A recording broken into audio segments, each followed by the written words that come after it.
এখন কটা বাজে? টাইমটা তুমি দেখো। কিন্তু তুমি এত রাত অবধি কি করছিলে শুনি? যারা সেলিব্রিটি। বাড়িতে বাচ্চা আছে, অন্তত এর মুখের দিকে তাকে একটু তাড়াতাড়ি বাড়ি আসতে পারো। আমি তোমাকে প্রথমেই বলেছিলাম আমি এখন বাচ্চা নেব না, তুমি জোর করে নিয়েছো। চলো মধু, তুমি আমার কাছে ঘুমোবে।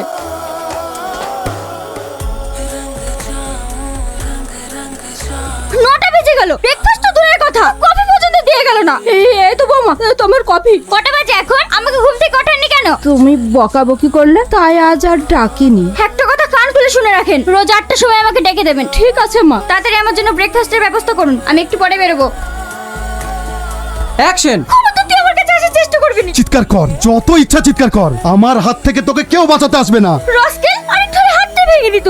ইডিয়েট! হিরোইনের হাত কিভাবে ধরতে হয় জানিস না? আমার মেয়েকে সাইড দাও। কি চরিত্র অভিনয় করছো? তোমার বাপের চরিত্রে অভিনয় করছে। তাহলে আমাকে জোরে ধরছো কেন? তুমি নায়ক নাকি? নায়ক হওয়ার বয়স আর আছে নাকি? দেখেন, আমি আর আমার মেয়েকে অভিনয় করতে পাঠাবো না। দরকার হয় আপনি নায়িকা খুঁজে নেবেন। মা তুমি এসেছো? সকাল থেকে বুড়ির খুব জ্বর এসেছে। আমি ডাক্তার নাকি তার পাশে বসলেও জ্বর ভালো হয়ে যাবে? কেন ওষুধ খাওয়াননি? তাও জ্বর কমছে না। দরকার হলে ভালো ডাক্তারের কাছে নিয়ে যেতে হবে। এই তো,